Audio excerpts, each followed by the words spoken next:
C'est très intéressant. Mon décor est hyper différent d'habitude. Je suis encore dans mon road trip. C'est la dernière publication que je fais avant la tournée de conférences en France. Le 13 mars, je vais être à Montauban. Et puis après, ce sera Chauvigny, Issoire, les Martres de Verre. Ensuite, Bruxelles, Virginal et Rebreviette. Je pense que ça fait le tour. De toute façon, tout est sur mon site lucimandeville.com. Puis, donc, je vais me consacrer à ça, mais je voulais faire une dernière vidéo. Bon, pourquoi je suis là? Ça a l'air bien, là. Il y a une... ben, ça a l'air bien. Dans le monde matériel, ça a l'air bien. Mais en fait, j'ai loué une toute petite chambre chez une Espagnole qui s'appelle Pépi, qui est super gentille. Puis, ben c'est ça, je voulais terminer mon road trip en prenant quelques jours pour me préparer à la tournée. Et puis, ben c'est de ça que ça a l'air dehors. Je suis à Blanes, B-L-A-N-E-S, en Espagne. J'ai beaucoup aimé l'Espagne en passant. Je ne sais pas quelle photo je vais vous montrer parce que c'est une ville qui est touristique. C'est pas mon genre trop. C'est le bord de la mer. Ça, c'est merveilleux. L'océan était déchaîné aujourd'hui. Puis, ben c'est ça. Mais c'est pas de ça que je vais vous parler aujourd'hui. Je vais répondre à une question qui m'a été posée, qui est « Qui sont-ils? » Puis là, je parle de... Ben, la personne qui m'a posé la question, elle parle de ceux qui ont créé le jeu de société, qui nous enferment dedans, qui décident des règles, qui les changent au fur et à mesure, quand ça fait leur affaire. Et puis, j'y ai réfléchi. En fait, ça m'a aidé à réfléchir. Merci pour la question. Parce qu'il y a une première question, une première réponse plutôt super facile à donner. C'est les gens qui se prétendent des élus de Dieu ou des intermédiaires de Dieu qui se donnent des titres parce que j'imagine que ça fait très longtemps que ça existe. Puis qui ont changé de titre, là, pharaon, roi, reine, puis... J'ai déjà parlé d'un livre dans lequel on en parle, puis ça a fait que ma chaîne YouTube a été effacée, alors je ne donnerai pas de nom. Mais c'est une réponse facile. Puis en même temps, ça m'amènerait à parler du complexe d'infériorité, parce que imaginez qu'il y a des gens qui se prétendent Dieu, mais qui peinent à être reconnus par la population mondiale. Ça crée toute une souffrance intérieure, un complexe qui se transforme en haine, en vengeance. Et ces gens qui font le mal justifient ce mal. J'en reviendrai sur la notion de mal. Mais c'est ça, il m'est venu deux autres réponses parce que le mystère est tellement grand en tout cas pour moi, le mystère de la vie est tellement grand que je ne sais pas dans le fond qui ils sont. Mais une autre réponse, c'est imaginer que la réalité matérielle n'existe que dans cette dimension humaine qu'on a, terrestre. Et que dans une autre dimension, il n'y a que la conscience. Ben à ce moment-là, la réponse, ça serait « ils sont un aspect de moi ou un aspect de vous, de notre conscience. Et ils sont reliés à notre ego. Et ce qu'on vit, c'est une quête vers une plus grande humilité, retrouver sa place, mais juste sa place dans ce monde. » Je cite souvent Icaros, qui est un hacker suisse,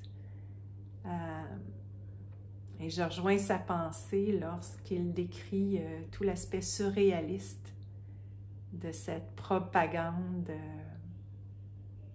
politico-médiatique. Et il parlait d'eux justement en disant ce sont des gens qui prétendent non seulement à leur supériorité, mais qu'on vit une fin du monde qui mène à une renaissance. Mais si ça s'applique à eux dans le monde matériel, ça peut s'appliquer à ma conscience dans le monde immatériel et penser que je ou vous, nous vivons une forme de renaissance. Puis je dis je, nous, vous, parce que dans le fond, si seule la conscience existe, ben, pour moi, il n'y en a qu'une seule conscience. Il n'y a pas de multiples dans un monde immatériel. Donc, tout est projection. Mais il m'est venu une troisième réponse, parce que, puis il y en a peut-être d'autres, là, hein? Imaginez qu'il y a un monde matériel qui est l'expression du monde immatériel. Il est possible que l'on vive dans cette dimension matérielle une forme de répétition d'un contexte toujours le même, qui s'exprime différemment selon la création, la créativité de ce monde. Et ça expliquerait le déjà-vu. Je ne sais pas si vous avez ce sentiment-là du déjà-vu, d'avoir déjà vécu quelque chose du même ordre dans votre propre histoire ou peut-être dans une histoire lointaine, soit que vous ressentez ou qu'on nous a raconté, l'histoire étant écrite et réécrite. Donc, ce serait une répétition constante, une forme de...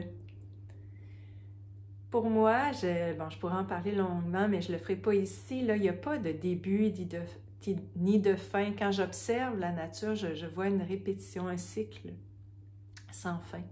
Alors, ce serait peut-être juste ça qu'on vit et à travers ça, un défi de déconditionnement.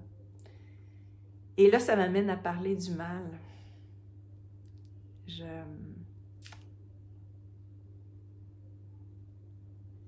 vous partage ma réflexion. C'est juste mon opinion, mon point de vue, mais il n'y a pas de... Le mal n'existe pas dans la nature, dans la vie. Le mal existe ou a été inventé. D'ailleurs, dans la notion de bien ou de mal, cette dualité qui réconforte certains, qui rend confus d'autres. Si je me rapporte au jeu de société, on peut penser que la vie en captivité, la vie enchaînée pour un être vivant, ça amène des frustrations. Et ces frustrations donnent le goût de se revancher, ça crée de la haine, ça crée de l'agressivité, ça justifie des jeux et des enjeux comme la compétition. Mais dans la nature, est-ce qu'on peut dire qu'un prédateur qui tue une proie, c'est mal? Est-ce qu'un arbre qui fait de l'ombre à d'autres plantes, est-ce que c'est mal? Est-ce qu'un mâle qui veut gagner une femelle et qui attaque un autre mâle, est-ce que c'est mal? Je me dis que ce mal-là, si on dit que c'est un mal, il est très, très différent de, par exemple, la torture qu'on fait subir aux animaux qui sont nos produits de consommation. Alors, la torture qu'ils vivent avant qu'on les tue, ou la torture que vivent certains humains qui sont considérés comme du bétail, justement, et qui ont une vie qui n'a pas de sens, qui n'est pas du tout naturelle. Donc, je reviens à cette idée que dans la vie, dans la nature, en dehors du jeu de société, le mal n'existe pas. Puis j'imagine qu'il y a des gens qui vont argumenter autour de cette notion-là. Je fais juste partager mon opinion, puis vous savez peut-être, je suis toujours un peu tiraillée par rapport à ces partages publics que je fais, en me disant que tout ce que je peux faire, c'est inspirer puis vous dire ce que je pense, mais j'espère que ça ne vous empêche pas de vivre votre vie, d'être des modèles vous-même. Je suis sûre que vous l'êtes aussi.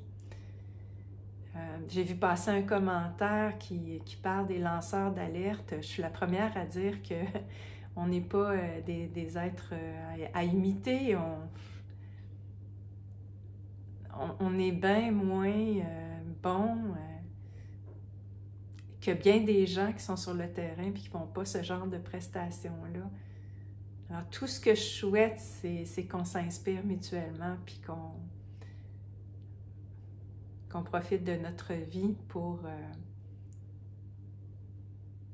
être dans une forme de renaissance.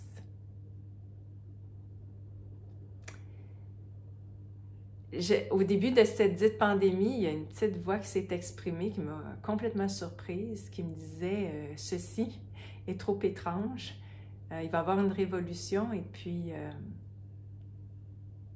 une issue positive. » Et là, je me dis, ben, si je me fie à la troisième réponse que je donne, ben, peut-être que la révolution, c'est en moi, peut-être que c'est en vous. Et donc, même si j'en parle, même si je prends la peine de répondre à la question, je m'intéresse bien moins à ce jeu de société. Et je le sais que si je ne m'intéresse pas à ça, je ne serai pas populaire. D'ailleurs, ça m'étonne tellement de voir les gens encore pognés à cette propagande médiatique, politico-médiatique autour de ce qui se passe aux États-Unis. Ben voyons donc, je veux dire, pour moi c'est trop évident que c'est un show encore. Enfin, donc, je m'intéresse bien plus à la vie, à la nature. C'est mon propre, en toute confidence, je vous dis que c'est ma propre démarche qui m'amène ben c'est ça, à redécouvrir, à me sortir du conditionnement, puis redécouvrir la valeur de l'humilité, la confiance dans cette vie, dans nous, dans la reconnaissance de ce qui est beau, ce qui est extraordinaire dans chaque humain, même dans une ville touristique, l'humain qui m'accueille, Pépi, elle est extraordinaire. Chaque personne que je vois qui me semble courtois, gentil, souriant, de porter mon regard vers ça.